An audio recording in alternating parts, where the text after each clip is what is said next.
Welcome to the Holistic Health Bites podcast. I'm your host, Andrea Nicholson, crime scene investigator turned functional health investigator. This podcast is here to share bite-sized episodes and unique interviews on a wide variety of health topics to empower, enlighten, and educate you to live your best, most vibrant life. Disclaimer: all information you hear on this podcast is for information only and constitutes individual opinions of the person speaking. This should not be taken as medical advice. Being a listener of this show does not initiate a practitioner-client relationship between you and the hosts or panelists on this show. Please discuss these topics with your medical professionals before making any changes to your health. Okay, let's dive in. Welcome back to the Holistic Health Bites podcast. Today, we're going to talk a lot about the overall endocrine system or overall hormones and how insulin resistance and insulin sensitivity all play into that. And I am joined today by Dr. RitaMarie. Thank you so much for joining. I'm so glad to be here. Thank you for inviting me. Yeah, absolutely. This is going to be a lot of fun. So you obviously do a lot of things. You've been in this field for a very long time, both teaching practitioners and working with clients and just all the things. So can you just do a brief introduction and tell everybody about you?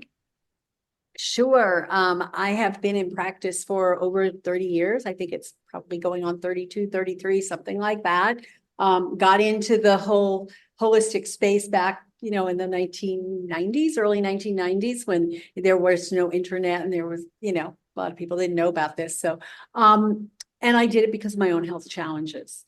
And over the years, I have developed strategies, and one of my big passions is helping people reverse insulin resistance because, well, first of all, know that they have insulin resistance. And I have a term I call pre-insulin resistance for the people who don't know they have it. They're not medically diagnosable, but they're on that path, and we have a way for them to identify. So we help people to identify if they're on that path, reverse it, and then, move on to whatever life has for them. Some people we work with that way, and they're like, everything's cured. Okay, all of a sudden their Hashimoto's goes away, and all of a sudden their autoimmune gut condition goes away. And for others, there's more work that needs to be done. So it's really a customized approach to health and nutrition. So I got into it because of my own health challenges.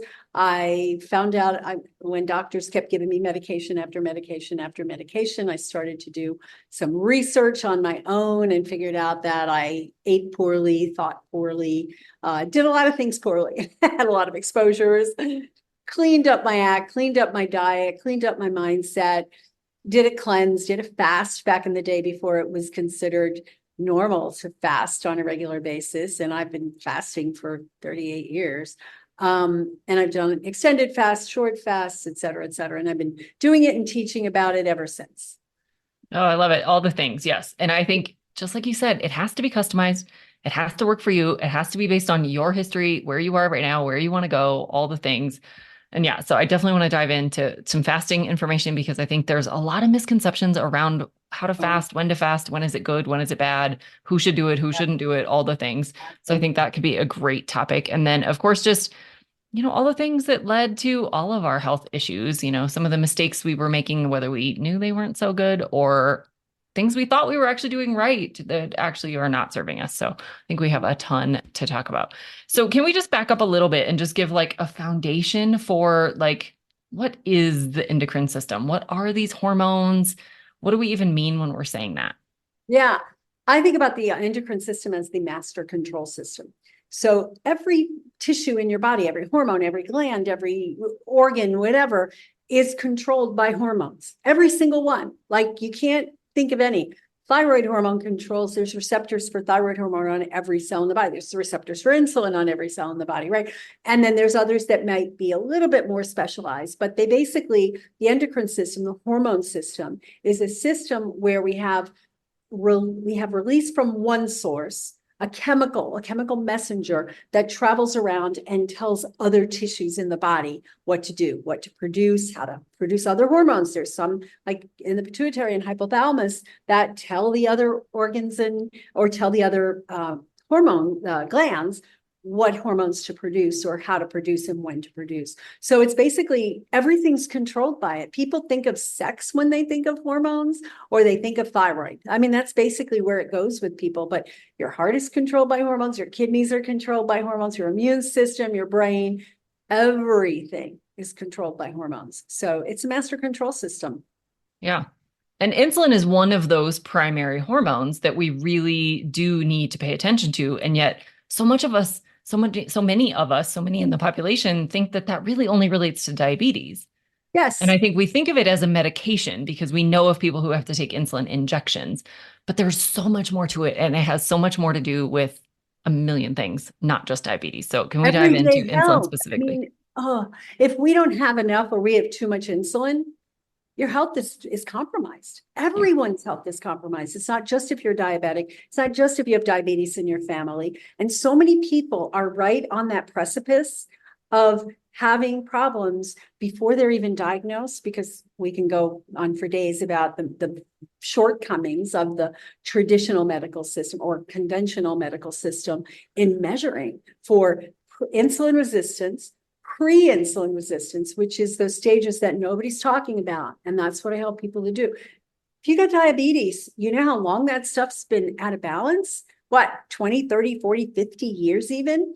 And all the damaging things that happen when people are diabetic, neuropathies, retinopathies, nephropathies, heart problems, high blood pressure, all that stuff has been silently brewing for decades. But nobody intervenes until you're over the threshold into where lots of damage has been done in your body. And that's what people like you and I are trying to stop. Yeah.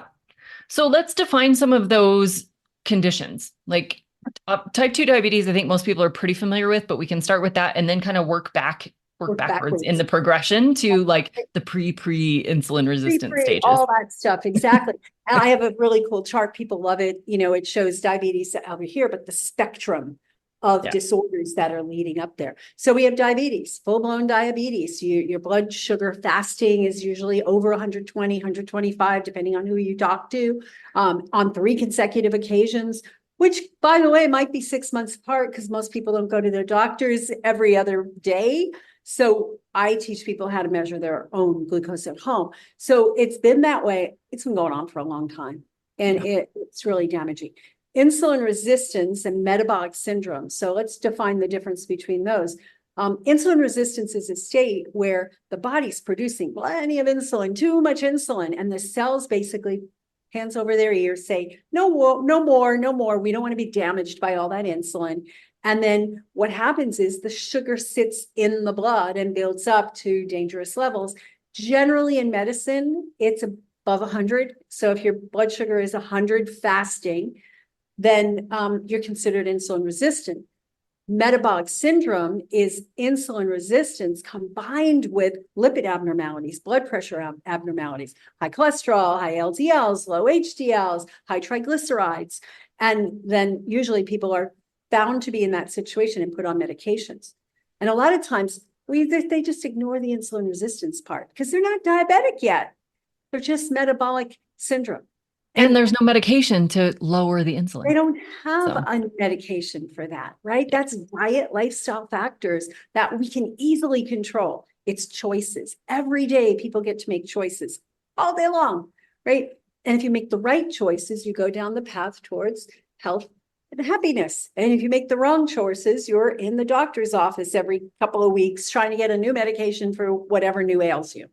So we have diabetes type 2, we have insulin resistance coupled with the fat abnormalities or metabolic syndrome. Oftentimes it's considered a later stage of insulin resistance if it's metabolic syndrome, but not always, because sometimes those metabolic changes precede the actual blood glucose being high, and the high glucose and the high insulin actually contribute to those metabolic changes, right? So we need to step in a lot earlier. And, you know, studies recently have shown that 93% of the population is metabolically unwell. 93%, take that number in.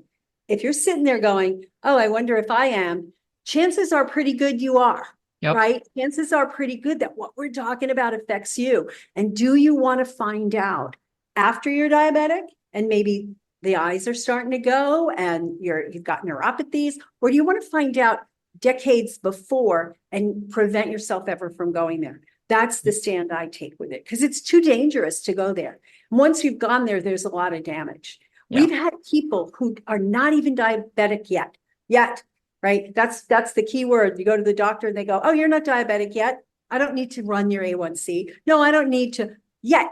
Well, do you want to wait for me to become? Right. Or do you want to just find out earlier so I can make changes and avoid this? So that's where I come from and why I'm so, you could tell, passionate about this, but why I'm so passionate about it. And what we do is we intervene early on. So before the blood sugar goes above 100, everybody's like, you're fine. You go into the doctor's office, it's fasting blood sugar is 98. You're fine. No, you're not. No, you're not. It should be in the low 80s, right? There's some studies that show that for every time it goes above, a little bit above and a little bit above and a little bit above 90, there's an increased risk of cardiovascular disease, increased risk of heart attack, stroke, those sorts of things. So is that where you want to be? Or do you want to catch it earlier? But you can't go by just fasting glucose, right? So the people in that stage where their fasting glucose might be either perfectly normal or starting to inch up, and their postprandial glucose, the glucose that's after eating, is going up. That's the stage I call pre-insulin resistance, right? You're still in danger. And it's a place that, great, let's catch it now before too much damage is done. Because once you're diabetic, there's a lot of damage done and it takes a little longer. Although I've seen diabetics turn it around within a couple of weeks, right?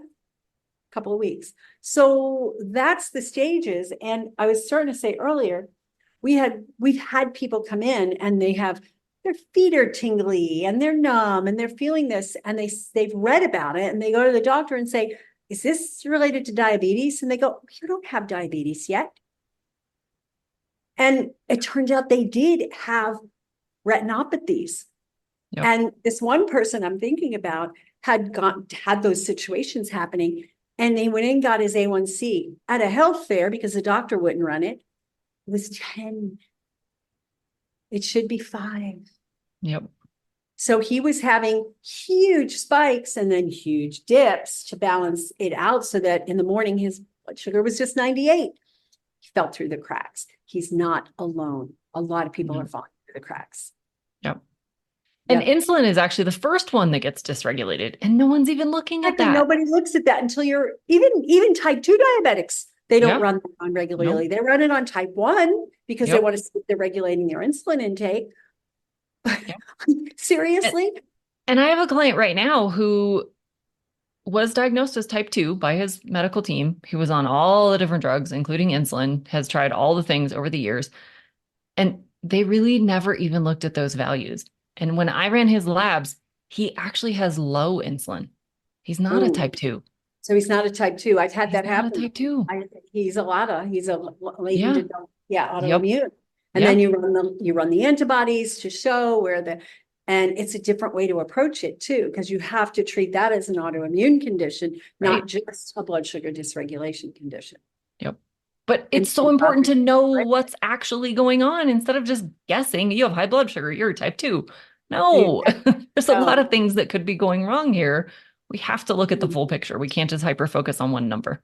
Absolutely. Absolutely. And then even before that, I see it as things that start to happen when you're a little kid. If you were the type of kid that would go out and play, but you had to come in every couple of hours and grab some food, that's a sign that your insulin levels are too high and your blood sugar is probably going too low. That's what happens early on. People are told as adults, hey, you have hypoglycemia. Your blood sugar is too low. In reality, when we start testing either with a glucometer or a CGM, we find that those periods where they feel like their glucose is actually high because it's in the blood, not in the tissue. Yep. Yeah. Yeah. Or it was really, really high and it's crashing. It's still too high. Still too high, but it's crashed from 200 to 120. And then you feel a big drop. Yeah. So they feel all the hypoglycemic symptoms, even though they're not actually hypo. That's a hyperinsulinemia thing that nobody's really looking for. Yeah. Yeah. There's so many things. And I think I'd love to dive in a little bit from what other things you've learned from glucometers and CGMs. These are my favorite tools ever because they give you real-time feedback. Yeah. about what's going on in your body and the choices that you're making and how those are actually serving you. So what are some of the things that either you've learned through using these tools or you've seen your clients have learned when they see their data and they can associate it directly to what they're doing?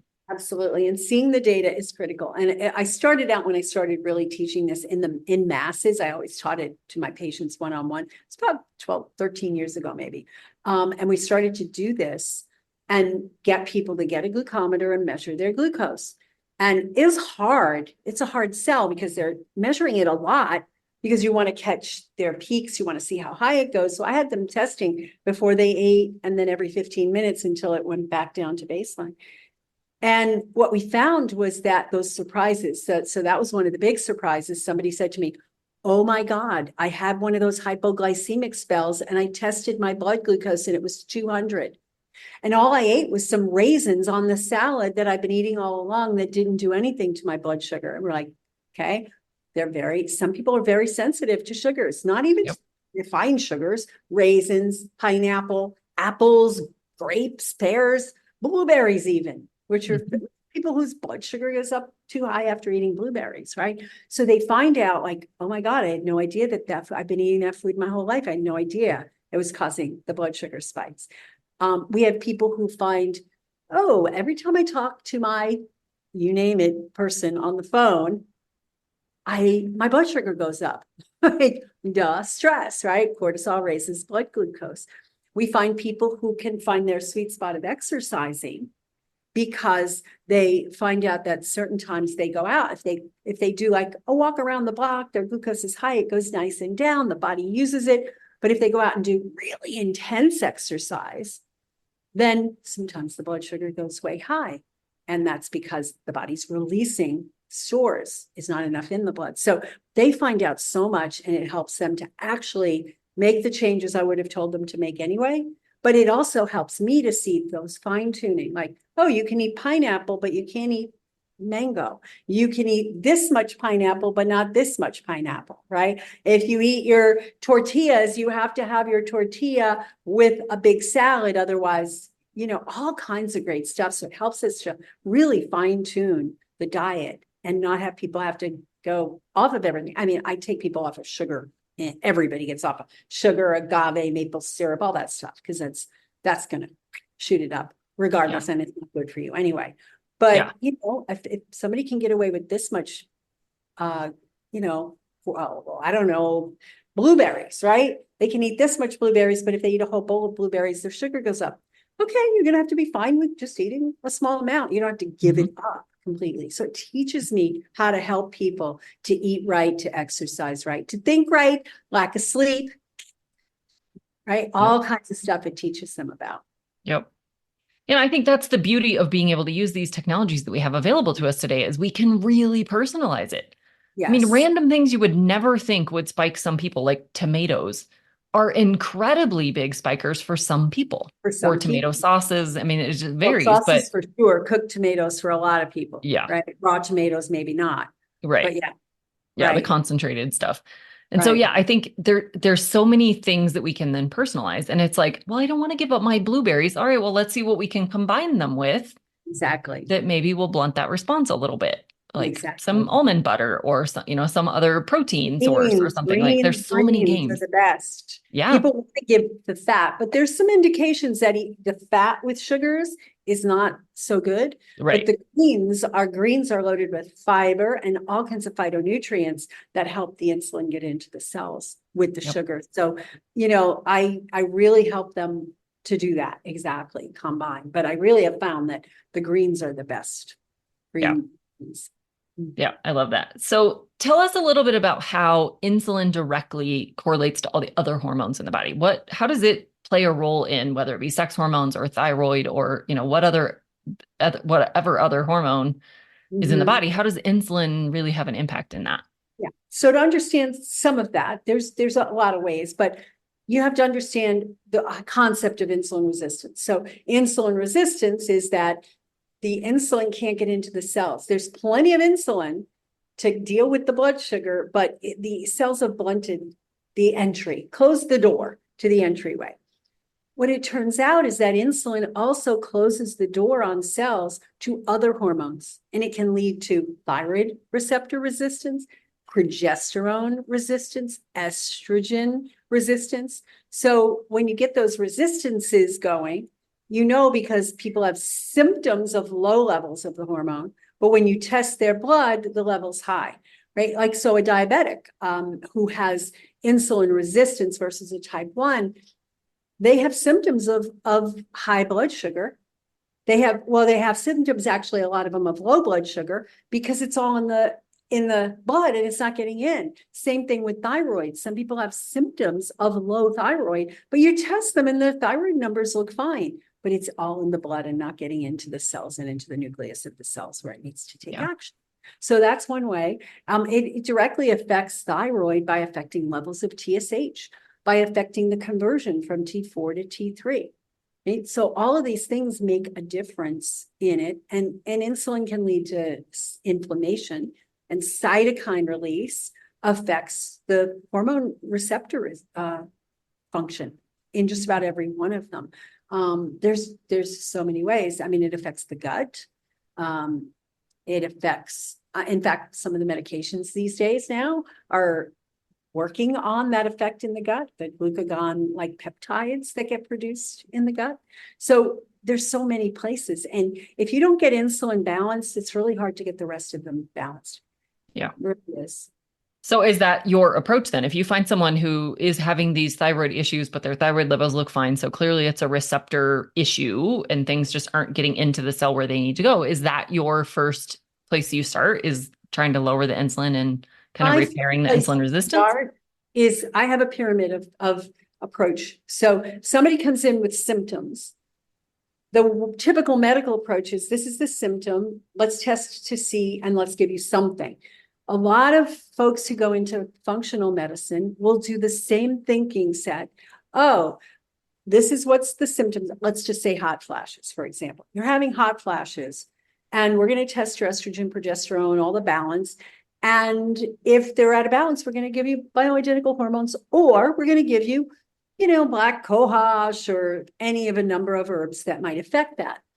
But you've got to ask the question, why? Why? And what I find is the two things at the base of the pyramid, I think of it as a pyramid.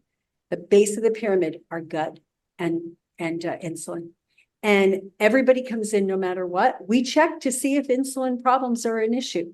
In fact, in my big programs, no matter what they're coming in for, everybody gets a CGM because we want to see what's going on for them. And they're always surprised. Always surprised, especially if they have an autoimmune disease. Yep. And thyroid, especially, all of those things are related. So yeah, we always look at insulin. There's not a single person I would not look at it. You start with the basic blood test. Okay, your fasting glucose was 87. Great. Let's get an A1C and let's get a fasting insulin. Oh, those look good too. All right, let's just get you to test your postprandial. Right? Let's just get you to test. If they don't want to do a CGM, let's do, test it at 45 minutes after a meal. Just let's see where it's going. If it's going high, then we go in further and deeper. So yeah, I start there with everybody. It's part of what I do as part of a thorough evaluation. Yeah, it's so foundational, and nothing else will work if you don't get that stuff lined out first. It won't. I find the same exact thing. So what are some of the foods that you then have people lean into? If you figure out that they do have insulin resistance, they've got all of these underlying problems that we've been talking about, what are some of the things that you have them either remove or prioritize in their life? Yeah, so it's both. I like to start with ads because people tend to be, although I've had recently a couple of people who are more prone to takeaways and having trouble with the ads, but usually people are, okay, I want you to add green leafy vegetables. I want you to add these foods rich in omega-3 fats. I want you to add, more fiber-rich, phytochemical rich foods to your diet. And then I have a worksheet. It's like a 6-page sheet that has just all these different foods that help restore insulin sensitivity, right? And it tells you why. And so I have them just pick a couple of these a day and add these to your diet, right? I will then say, okay, let's take things away. And usually I'm doing some very specific testing to see where things are at. And I used to go in and have people do their ads and takeaways, and then we start testing. And what I found is that they're already getting such good results that they go, oh, I don't have a problem with this. And then they go back and do the stuff that they were doing before. So now I say, don't change anything in my group program. Don't change anything for the first 2 weeks. Get your meter and let's measure and see what you're doing. If you're typically having jelly beans for lunch, I want you to eat jelly beans for lunch. And they're like, okay, I want to see what your food is doing. And they go, oh, I had no idea. Oh, I just thought whole wheat bread was okay. I thought, or gluten-free, whatever, quinoa bread was okay, except for the shooting your levels of sugar up. So we test that early on.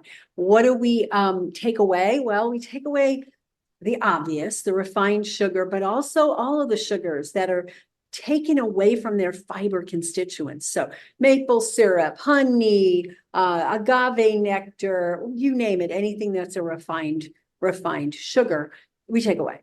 We take away flour because flour tends to move them up, and we have them test. So we have them take it out and then put it back in. Do a 30-day reset to help them to stay away from everything that raises it, and then see what they could add back in moderation. Some things, but certain things are red. I say, don't ever add these back. It's just not a good thing to do for your overall health. So we take away those things. We add in things like chia seeds and flax seeds and walnuts and good sources of omega-3s. If people eat animal products, fish, being careful where they get it from.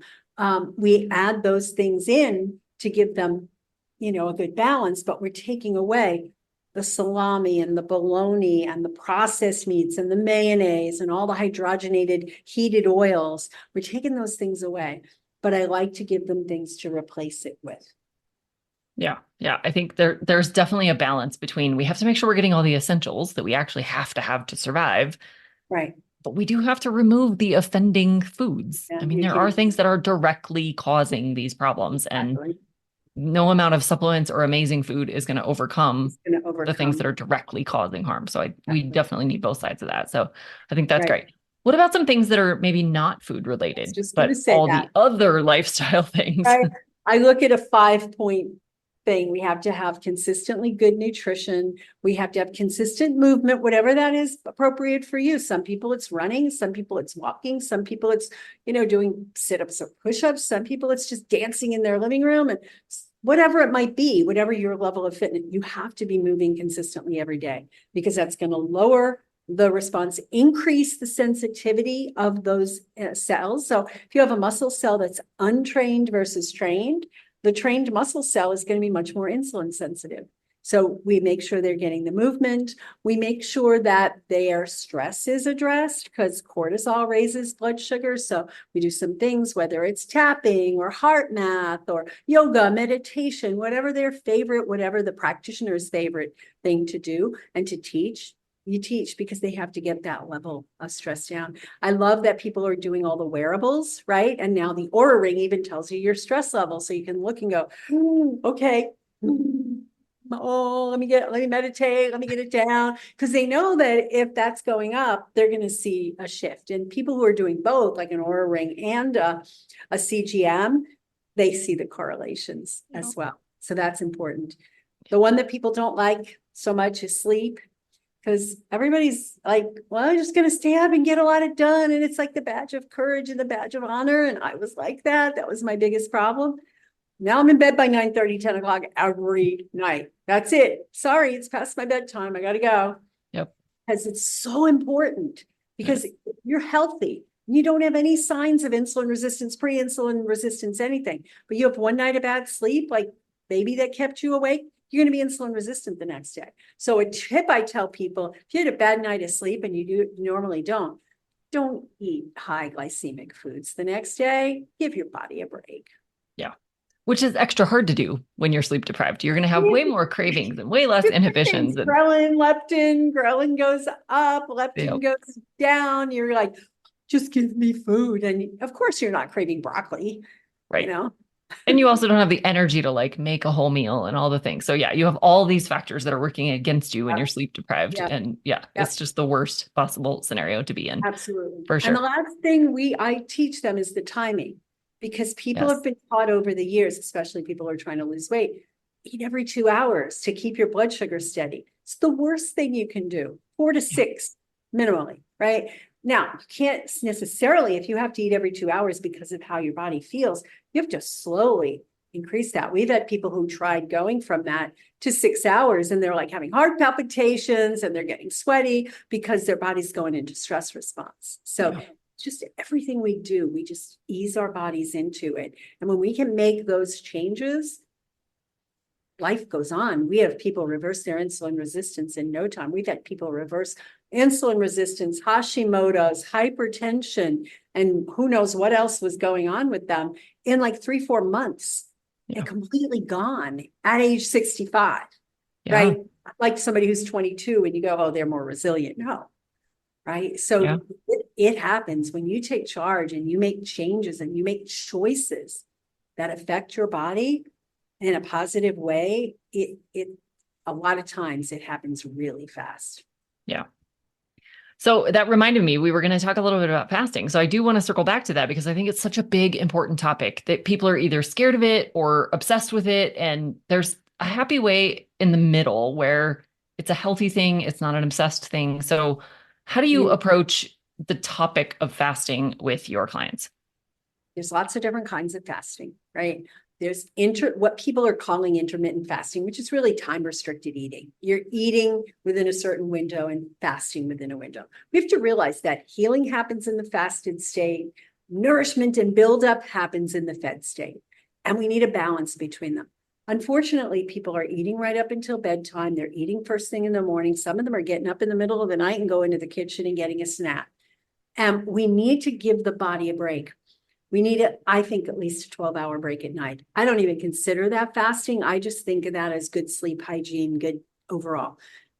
Have your last meal at 8, have your first meal at 8. That's 12 hours. That shouldn't be a big deal. We want to leave the 3 hours from the time you have your last food till the time you go to bed to give yourself the best night's sleep possible. That make sure your growth hormone gets released. Make sure that your liver and your gallbladder, and they do all their detox stuff overnight, that your ghrelin and leptin stay balanced.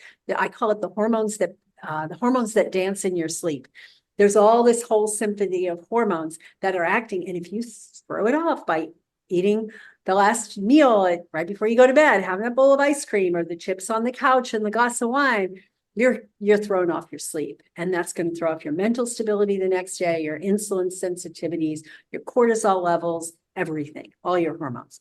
So that's an important piece. So fasting, I think if you want to start to extend that window beyond 12 hours, that's when we get into what is currently called intermittent fasting. I've been teaching people in my Sweet Spot program how to do that for 2011, 14 years, 13 years, right? So we've been talking about this for a long time, but nobody was talking about it then, right? So it was a private thing between me and my members, but now everybody's talking about intermittent fasting. So a lot of people are on like 16-8. Okay, 16 hours of fasting, 8 hours of eating. That may not be possible for some people. You may not be able to go that length, especially people who have high metabolic rates and they're really skinny and they need more calories.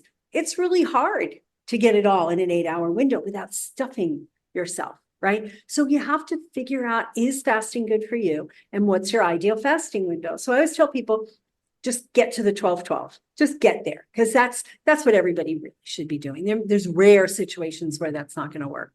And then from there, if you feel like you want to extend your window a little bit, your fasting window a little bit longer, the advantage is we get into something called autophagy.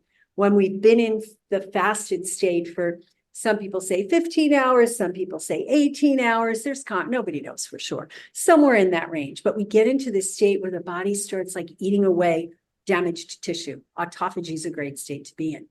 So we can do that on a daily basis. We can do that 3 days a week. Women need to be careful about where they are in their menstrual cycle because it can throw off their luteinizing hormone and it can affect their periods and it affect their fertility. So we don't want to mess with that too much, but a few days a week of doing this can be super helpful for folks, right? And there's authors out there that talk about it very specifically at specific times of the month. I mean, you can do all that. I work a lot with postmenopausal women, so it don't matter. We're all the same, always the same. But That's important. There's other kinds of fasting though. There's extended fasting. People think extended long fast, 3 days. Well, that's not exactly a long fast, but 3 to 5 days is more of an extended fast that a lot of people can safely do at home. But I usually recommend that they work with a practitioner who's going to help them to monitor their blood sugar, monitor their electrolytes, and be cognizant. But I've had people do 3 to 5 day fasts, in my groups, and with miraculous results, amazing results, right? So you can do that, but that's not for everybody. It takes fortitude to get through the first day because there's a lot of psychological driving. Like, I'm just going to finish that, whatever it is in the refrigerator, and then I'll start tomorrow. And there's always a reason to do that. But then that gets into a physical state. Once you get into that second and third day, physiologically, you're going into detox modes for most people. So it gets uncomfortable. Once you get to day 4 and 5, for most people, it's like, ooh, this is really cool. I really feel good. But most people don't have the fortitude to make it that far, right? And you don't have to. But having, I think, some sort of fasting regime that you do on a regular basis, whether it means one day a week you do a 16-8, that's fine. But one of the things that I developed based on the work of Dr. Valter Longo, who's a longevity researcher, and he came up with this concept of fasting mimicking diets. Mm-hmm.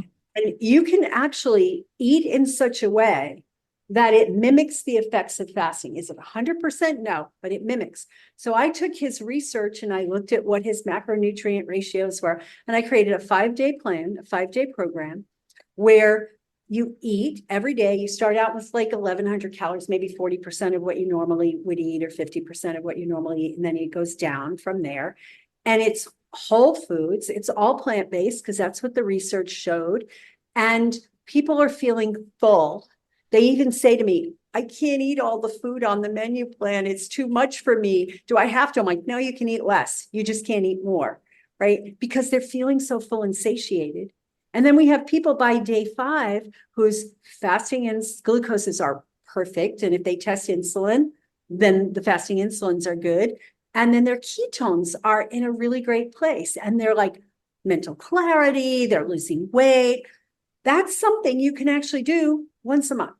Mm-hmm. And that's what his research showed. And maybe you just do that for the first 3 or 4 months, and then you spread it out and just do it a few times a year to get the benefits of fasting without actually fasting. And your insulin levels normalize, your blood sugar levels normalize, blood pressure normalizes. It's a phenomenal process. I've taken hundreds of people through with amazing success.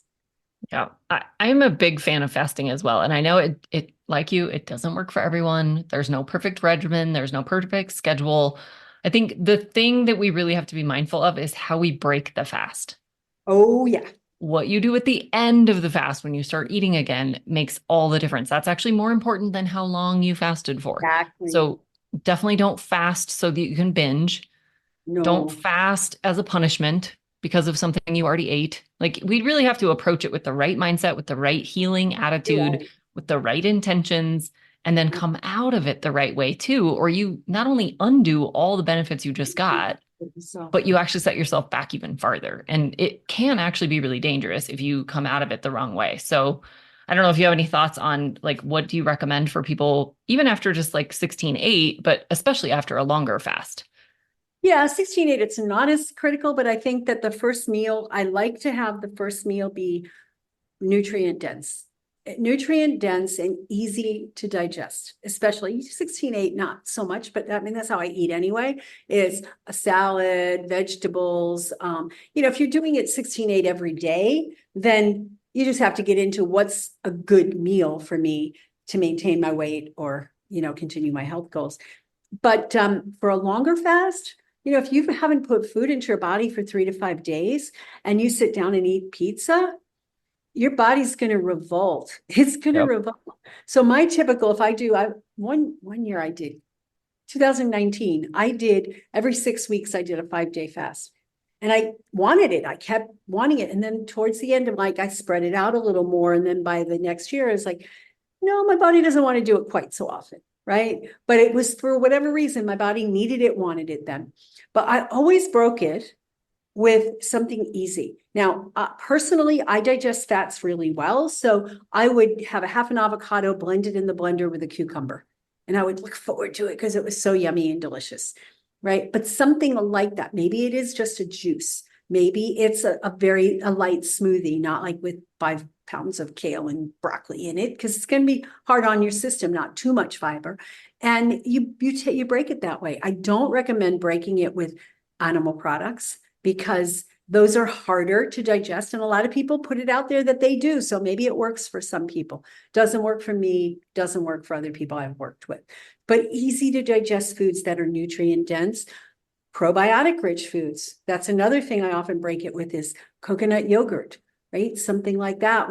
I don't usually break it with fruit because I don't want to, jump my blood sugar up too much, but veggies, low glycemic veggies, really, potent, but easy to digest ones, not like a big plate of, raw broccoli. No, even cooked broccoli could be problematic. So it's very easy to digest, depending on where you're at. Maybe a blended soup is good, especially if it's the winter, right? And you get colder when you're fasting, and to steam up a bunch of veggies, put them in the blender with the water, the broth, and blend that up and season it. That's a great way to break a fast, and you take it to your capacity, because the tendency is to I'm going to eat a ton. My trick is if I'm doing an extended fast, I fast until my dinner meal, whether it's 4, 5, 6 o'clock. I break it with that one meal, with the idea that I'm just going to do one meal. Because if I start early, then it triggers oh, I'm hungry again. Oh, I'm hungry again. I haven't eaten in 5 days. I'm going to eat more. And then you go, oh no, why did I do that? So that's my approach. Yeah, I think I've found much of the exact same, that definitely go slow, definitely pick easy to digest options, at least for the very first food you put in your mouth. Oh, yeah. So a broth, a soup, a light smoothie, a yogurt, those kinds of things I think are a great way. Avocado is a great, simple way. And maybe like an hour later, you're a little bit hungry again and you can have more of a regular meal. Still don't go for the pizza, still don't go for the junk foods, but you can maybe have a more full meal with more of the animal proteins or things that are a little bit harder to digest, because you've kind of primed the system already. You just don't want to start with something really heavy or hard to digest. I think that easier way back in after an extended fast is much more advised, for sure. Yeah, for sure. For sure. So thank you so much for sharing all of this amazing information. We could probably talk all day, because I know you have even more amazing information for everyone. I know you also have your own podcast, but I just want to give you the opportunity to share where people can learn more about you and all of the amazing things you're doing. Yeah, absolutely. So my podcast is Reinvent Healthcare. It's geared towards health practitioners and geeky, people who want information for their own health, who aren't afraid of the science, because we get scientific in there. Reinventhealthcare.com, but it's on, iTunes and Spotify and all those places. I have a blog, and every week we put up a new recipe. We've been very consistent for the last 3 years of putting up a new recipe every week. And the recipes coming from my books, from my programs and stuff like that. And we usually put up an article as well. And then, so that's at drritamarie.com/blog. So if you just go to drritamarie.com, you can click on blog. And I'm on Facebook, Instagram, YouTube, lots of YouTube videos out there, probably, a few hundred YouTube videos out there. Where else? Yeah. And I have a couple of freebies that I can offer you guys if you're interested in going deeper with some of the stuff we talked about. And I'll give you the link that you can put with this, but the hormone hacking break your fast menus, right? And that's whether you're going 16-8, whether you're going 12-12, whether you've done a 5-day fast. It's a great way to start to prime your system for good hormonal balance. And then I have a really nice kind of infographic-y type handout of foods that improve insulin sensitivity. So both of those are there. Love it. Yeah, we will absolutely link all of that information up in the show notes, so people can just click really easily and get to all of your things. So thank you so much for all of the amazing insights that you shared today, from insulin resistance and hormone health in general, and fasting and lifestyle, and just so many amazing topics that we've covered today. So thank you. Thank you. To everyone out there, we'll catch you again on future episodes. Thanks for being a faithful listener to the podcast. I'd love it if you left me a 5-star review on this podcast so that others can more easily find this valuable information. Did you know I also work one-on-one with clients? I approach solving health challenges like I approached solving crimes, by conducting a thorough investigation into your case. Sadly, hundreds of millions of people in the US have insulin resistance, prediabetes, and diabetes, and the vast majority have no idea. I'm here to fix that. If you struggle with low energy, stubborn weight, hypertension, sleep disturbances, or any other undesired symptoms, let's talk. All you have to do is schedule a free call. The link will be in the show notes. And no, you do not need to live near me.